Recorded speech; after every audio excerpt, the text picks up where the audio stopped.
We're back with Bible study day 4, and we are in Matthew chapter 2, verses 13 through 15. Starting in verse 13, it says, "Now when they had departed, behold, an angel of the Lord appeared to Joseph in a dream and said, 'Rise, take the child and his mother and flee to Egypt and remain there until I tell you. For Herod is about to search for the child to destroy him.' And he rose and took the child and his mother by night and departed to Egypt and remained there until the death of Herod. This was to fulfill what the Lord had spoken by the prophet, 'Out of Egypt I called my son.'" Okay, so the wise men had just left after worshiping Jesus, and King Herod had secretly asked them to report back to him where the location of Jesus was. But God warned the wise men in a dream not to return to Herod. Immediately after they leave, God speaks again, not to Mary, not to the wise men, but actually to Joseph. So throughout scripture, dreams usually came whenever God's people needed direction, and Joseph didn't receive super detailed explanations. He received very simple instructions, and sometimes God doesn't tell us why, he just tells us what. The angel says, "Rise." There's an urgency here. And so it's not after you've eaten breakfast, after you've gone on a walk. It's get up right now. Sometimes delayed obedience becomes disobedience, and God knew the danger before Joseph ever did. And the angel continues by saying, "Take the child and his mother." And as you notice here, the angel doesn't say, "Take your wife and your son."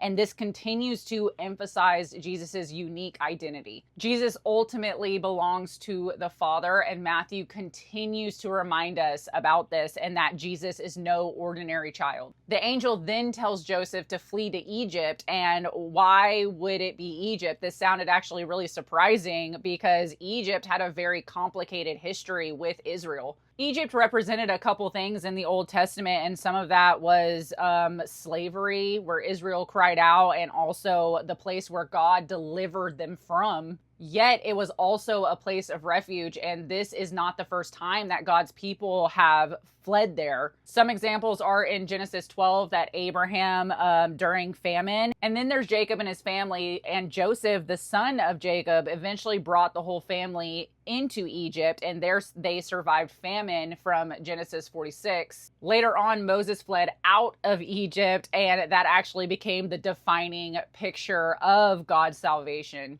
Now Jesus also goes into Egypt, and unlike Israel, Jesus will perfectly fulfill what Israel failed to do. But why Egypt specifically? There were actually very practical reasons as to why, and some of this is that Egypt was under Roman control at the time, not Herod's. Herod's authority stopped at the border, and so that basically means that it was out of his jurisdiction. Also, historians estimate that there were hundreds of thousands of Jews already living in Egypt, and Joseph and Mary could basically blend into an already established Jewish community. So God's instruction wasn't just completely random, it was actually very wise. And so in verse 14, it says, "And he rose and took the child and his mother by night and departed to Egypt." And as you can see, notice that Joseph again, there was no questions. There was no hesitations. There wasn't negotiations. It was just obedience. And not only that, he took them by night, which this probably was not very convenient. Like, imagine having to pack your bags,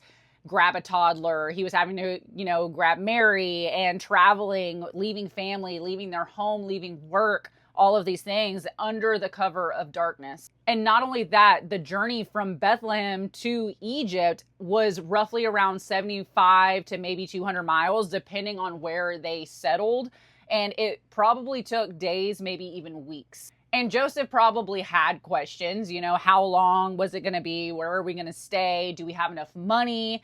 But interestingly, the expensive gifts from the wise men, the frankincense, the gold, the myrrh, that might have helped fund their journey. So as you can see, God often provides before you even realize that you need the provision. And then when we get to verse 15, Matthew is continuing to point back to the Old Testament. And one of his major goals is proving that Jesus is the promised Messiah. And when he quotes, "Out of Egypt, I called my son," he's quoting that from Hosea 11 verse 1. And at first this is a little confusing because Hosea wasn't predicting Jesus. He was talking about Israel. The whole verse from Hosea 11 verse 1 is, when Israel was a child, I loved him, and out of Egypt I called my son.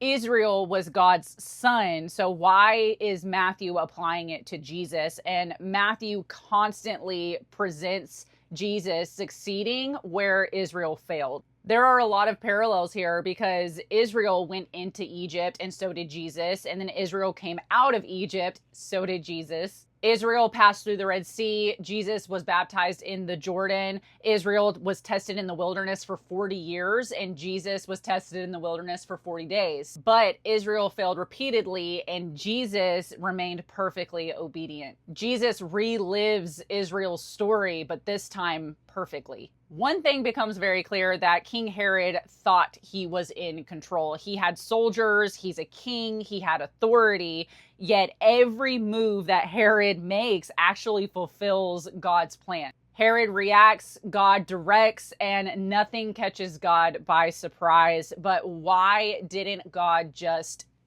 Herod?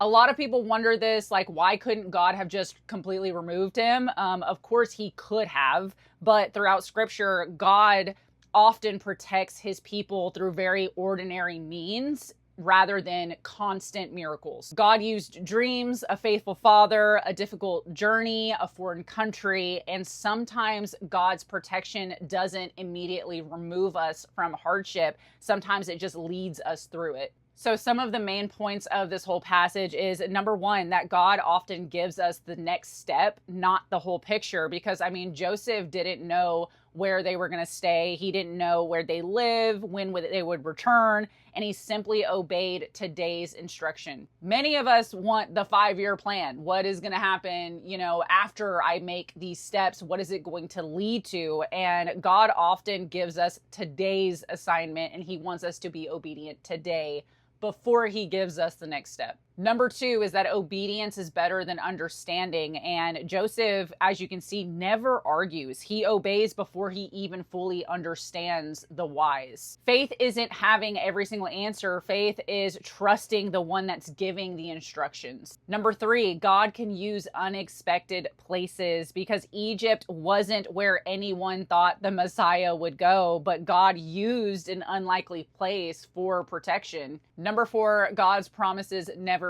fail. And so centuries before Jesus, Hosea wrote about Israel, yet God had a greater fulfillment in mind, and history is not random. God has been weaving this story, this redemption, from the very beginning. That's it for this passage. I love you guys, and I hope you have a blessed day.